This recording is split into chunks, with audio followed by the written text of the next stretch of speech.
You can start. So hello everyone, joining us today for our first episode is Aratrika Ganguly, who is a PhD research scholar. So welcome Aratrika, how are you? Hi Ariba, hi Zeba, I'm fine. How you guys are doing? We are all fine, thank you. We're doing good, thank you. Thank She's forgotten to introduce me, so I'll just do that myself before she begins, okay? I So, forgot. hi, I'm Zeba. Hi. Hi everyone. So I'll be sitting here and smiling while she asks questions because this topic is like Ariba's and the next topic will be mine. So enjoy. Okay. Yeah, Ariba, over to you. Thank you Zeba for staying with us. Thank you. Not a problem at all. So And Aratrika, thank you Ariba for inviting me to the book banter. thank you so much for joining us. I want to thank you for agreeing to do this with us because it's first of its kind and it's all over the place as you can see, but we are trying our best.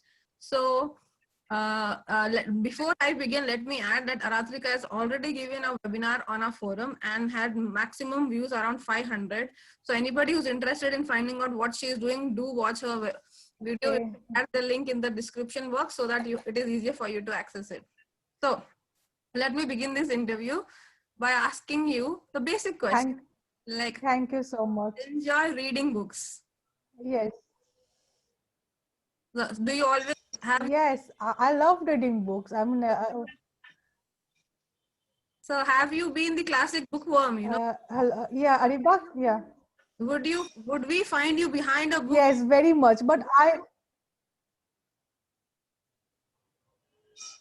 Ariba, can you repeat that once again? Your voice just cracked.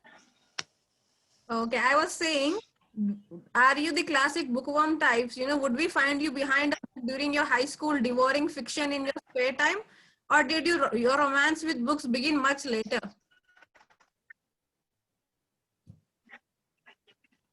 No, my romance with books started when I was very pretty young, like in middle school or in elementary school. But in middle school, it was like, oh God, I was always surrounded by fiction, Harry Potter and stuff, and Sweet Valley and all. And then later I got into more serious book situations. Okay, that's so nice to know. So we share a common background. Me, Zeba, and you. We all do. Okay, that's great. So do you really? Yes, we do. So do you enjoy reading fiction more or non-fiction? So you have a preference. Now that you are a research scholar, I think we are compelled. Actually, I used to enjoy fiction. Yes, continue. I'm saying that as research scholars, we are compelled to read non-fiction. But do you have a preference? Do you like fiction or non-fiction?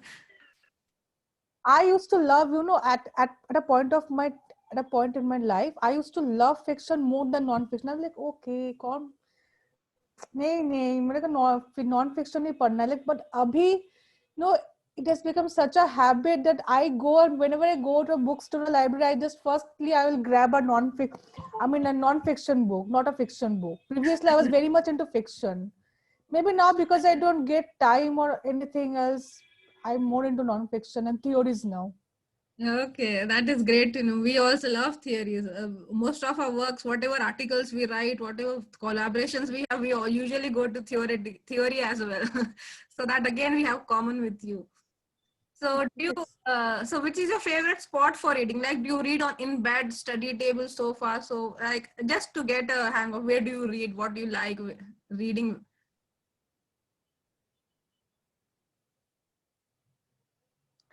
If it's at night, like before going to sleep, it will be definitely by my bed, but I will read not more than 2 pages and I will get fall into sleep now. And if I do some, like I'm going doing some serious reading, it will be my study table. I have like this favorite spot, my favorite study table and all, and that will be my jam. Oh, And sometimes in the veranda also. Oh, that's so nice. I'm going to interject here and ask one question related to this question, okay? Yes, sure. What is your fantasy spot? Okay, where we read in a practical level is there, okay? But there's also this fantasy spot that all bookworms have, like a window seat or something like that. So where's your fantasy spot? Like, where would you want to see yourself like reading? This is where I would definitely read, kind of thing. Like it's like shown in the 19th century European movies, beside a lake in the summer season, and Ah, okay, I wow. love that to do that. The Same thing. weather like spring, almost a spring weather. Yes, I love that with maybe a villa on beside me. Oh yeah. I could Definitely, do that. definitely, of course. Romanticizing the very idea of reading a Yes, book. it's so much like Pride and Prejudice type, like Jane Austen type things. I Yeah. know, I know. Recently, I saw a movie, Tribhanga, where the mother reads near a lake and the two children sit beside the mother playing. It was such a beautiful scene, watching the mother read and write near a lake and the kids just sitting there playing and, not disturbing her, and yet she having the whole peace and calm to write. So something like that, definitely a great spot to read. That is fantastic, Yes, man. like now, as you have said, now I just want to watch this movie now, Trivanga, because I've heard about it. Yeah, and Sure. that must be a very good period in motherhood. If you can just read beside the lake with your children playing beside you, I mean, Just the nothing can be first. better than that. I know. It is the That's pinnacle of ultimate motherhood. Yeah. fantasy. Ultimate fantasy. Yeah. Yes. Yeah. So let's move on to the next question. So, what is the time do you like reading? Do you always Yeah. sleep, read before sleeping in bed, or do you like an early schedule where you wake up and start reading, where everybody, devoid of the utter chaos? Like Zeba here, she can read anywhere. I mean, I have seen her read books in wedding parties, in the market, and she's not disturbed at all by the shore. So are you the kind, or do you read in silence like me? You need the peace and calm and you set a goal and you read. How do you read? At what time do you read? Uh, if I'm doing like doing some serious reading, I need the peace. But I'm not a very early morning person. I'm very much of a late night owl. So I always prefer reading. But like my urge for reading starts during the evening as the sun sets down, and it's at the peak when it's midnight. So we are in the same boat. Yeah. Because I don't know in the I'm not an early morning person, and during the day with all the chaos around me and all the housework and everything, with all responsibilities Yes, and all, I feel like night is for me the best time to read. read. Same here. When everyone's silently sleep, when everyone's sleeping and there's silence as your partner, I think that is the best time to read. So as Okay, that's the best thing. I know. So, as researchers, we are compelled to read. In fact, we are perpetually reading so much more for the annoyance of those around us, especially my daughter, my husband. Sometimes when I'm in my in-laws' place and my sister-in-laws are like, how much do you read and why do you have to read so much? So people don't really understand why you have to read so much. So, I No, I know. I can understand. They don't really understand. yeah. So, while reading, what do you look for in a book? So how do you see a book? How do you read the book? What do you look for in a book when you start reading? I have this very bad tendency to flip the last pages of the book. I mean, that's a very bad thing I do. It's not supposedly I shouldn't do that.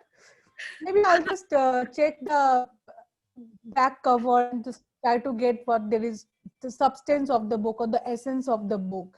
I'll try to flip through the pages and try to look for the major arguments. If it's a theoretical book, not in case of fiction. It's case of fiction, I'll just try to start from the beginning, First and then page. if before going to the climax, I'll just okay, let me back. That, but kind of kills the suspense. But I cannot wait for the suspense to end as well at the same time. This is so relatable. So question Yeah.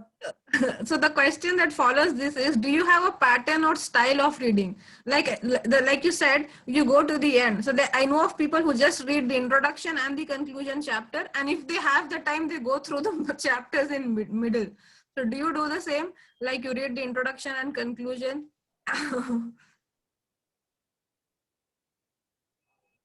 Uh, like currently, like I'm reading most of the books that related to my PhD because I have to submit it next year. I'm actually not getting any time to read any other books, but no, I'm trying to read each and every book thoroughly. If I'm like I have like 10 books on my reference list, at least I want to complete 5 books, and maybe if I don't get time, I'll no, it's like skimming, as we'll say in studying education, we call it skimming. I'll maybe try to skim, but I try to cover most of the book, and I try to use highlighters, and I can even highlight with pens. I do that mercilessly with my books, folding, and I don't take much care of them in that way. Let's say. Okay, so I was going to ask this as the next question. Do you have any color coding? Specific color for specific reason, so that in future reference, because as scholars we are doomed and we have to quote somebody. You have to give reference for each sentence. You can't just say anything without Yes.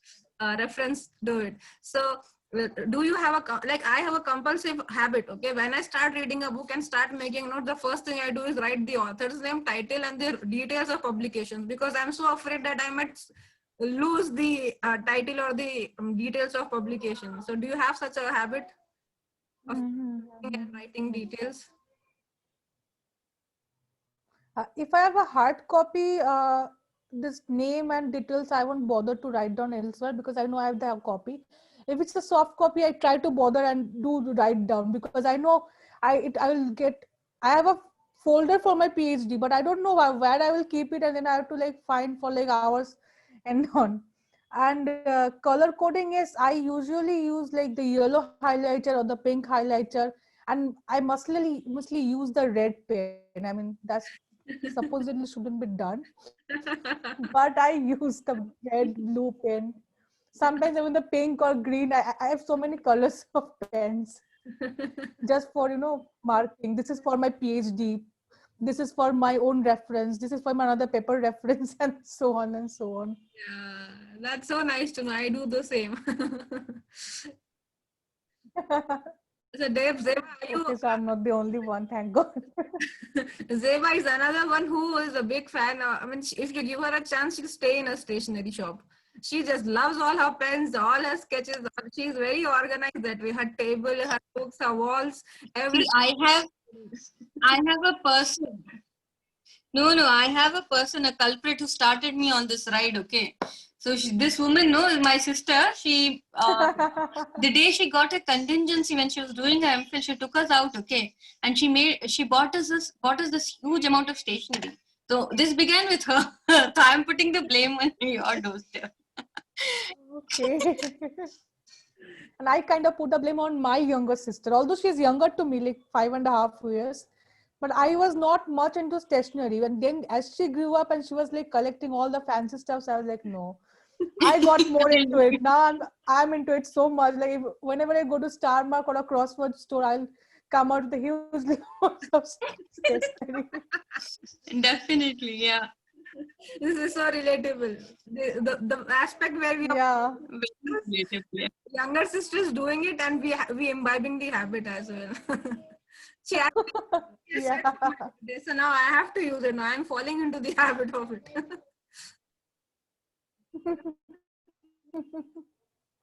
So now By the way, I'm going to send you a few more pens. Okay, I found these amazing pens. Like, I know I shouldn't be saying this right now, but I found some amazing pens for you. thank you Like so where? much. I look Would forward you to it. please share with us as well? Yeah, of course. You should send me your address. I'll send you also. No problem. Thank you. So now I'll moving, definitely send you my address. I'm not going to forget this one. moving on to the next question. Do you write down all the major Yeah. arguments in some Word document or in a book? Are you the kind of reader who, after reading each book, lists out the observation, conclusions, major points as a record so that you can quickly come back to it while recalling which book made which point, which significant point?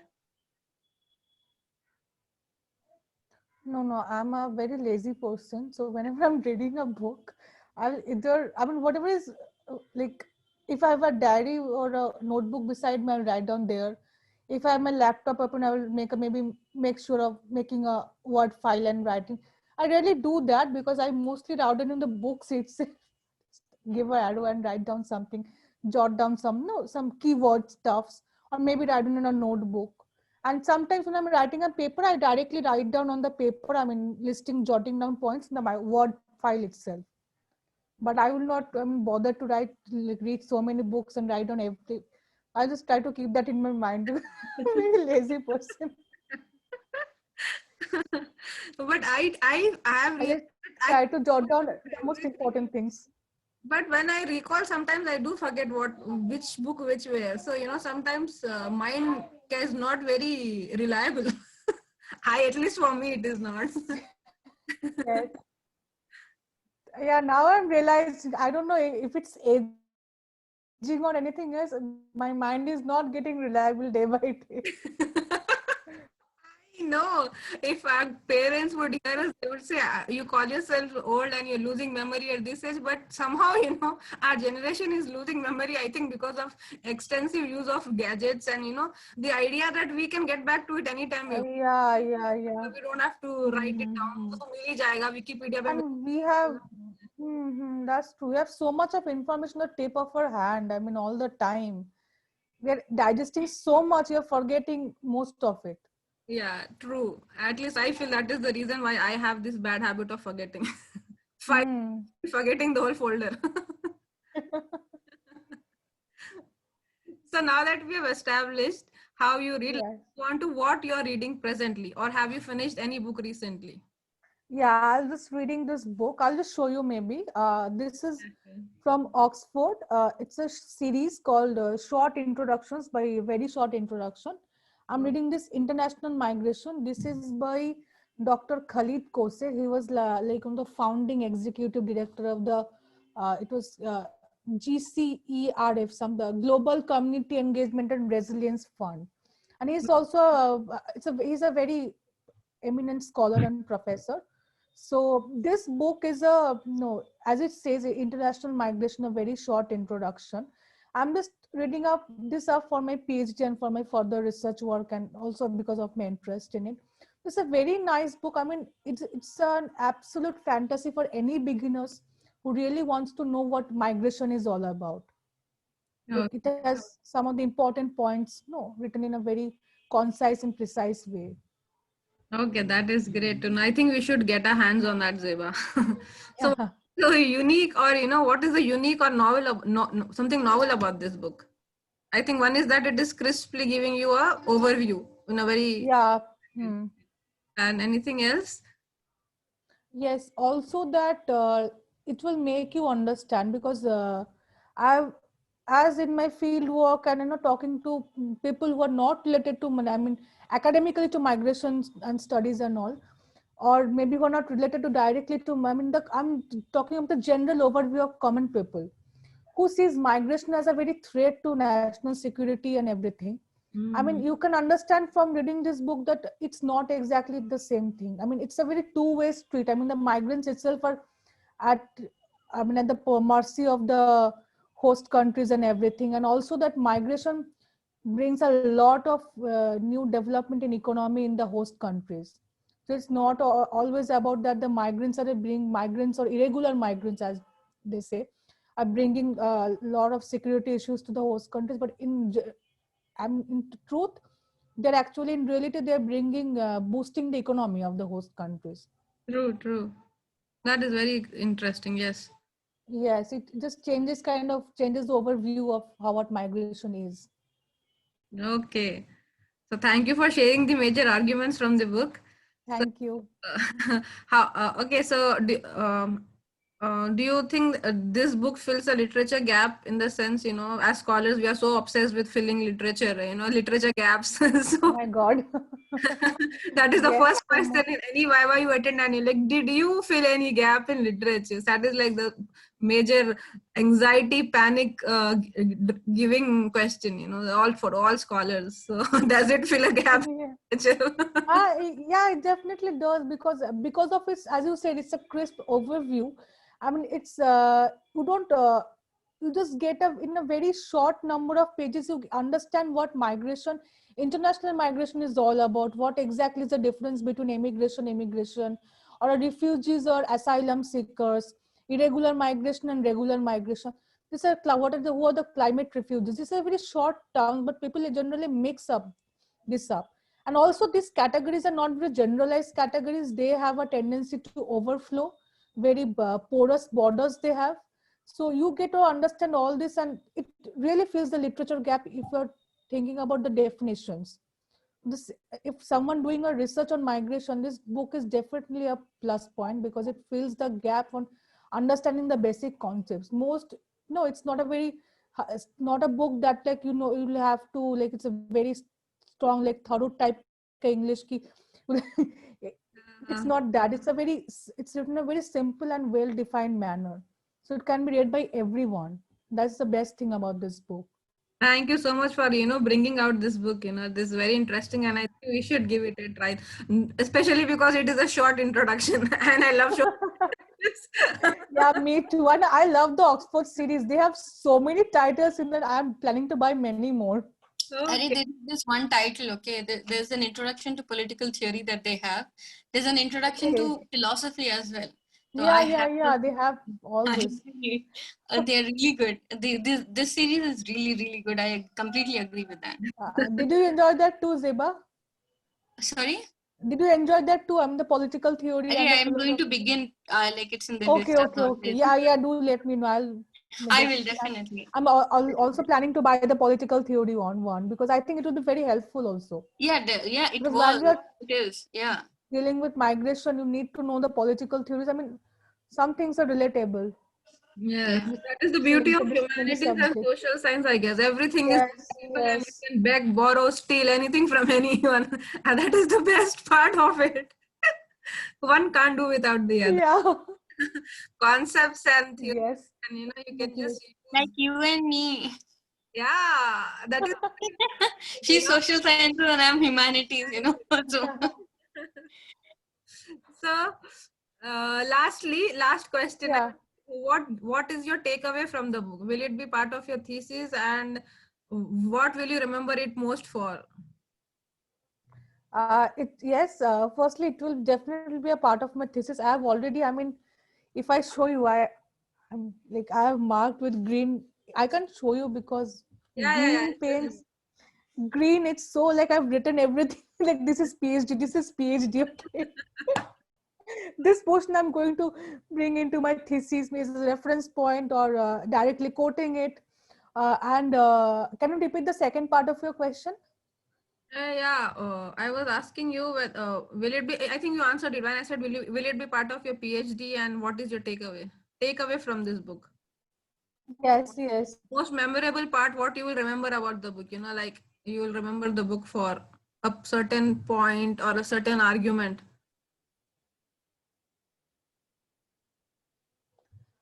Apart from my academic needs, personally, this book has touched me a lot. Although it's a very short and crisp introduction, but it has touched me because although I mean it's written in a very precise way, but you can feel it.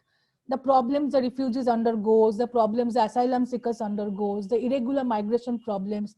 You look them in a more human way, not just as migrants and like it's a very derogatory term as if, but you look in the like look forward to the irregular migrants in a like they are a part of our life and part of society. So like we all are migrants in a way, because as we say as the very famous economist Chinmay Tumbe, he says that because we women are migrants women are mostly migrants because after marriage we're going to live with our husband. So most 90%, 99% of the time women are migrants. So yes, and so you can just say that someone is a migrant, and so you can, and if it's an irregular migrant, I mean, someone is undocumented and unauthorized, so you look at that person in a derogatory way.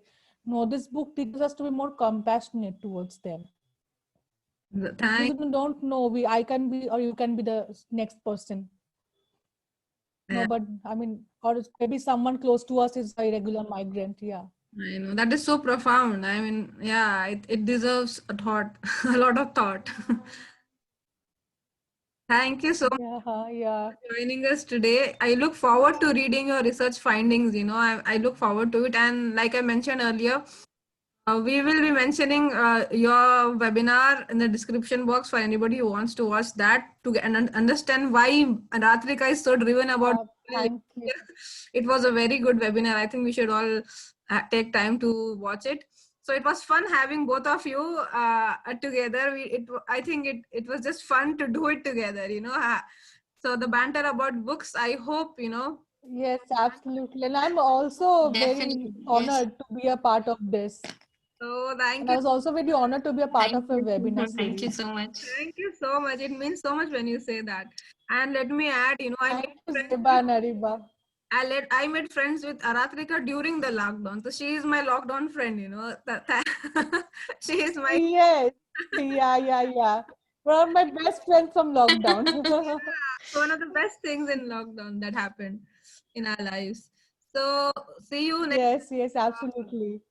Thank you all for watching. See you next time with another guest discussing their style of It was lovely Yes. meeting you, the book. Africa.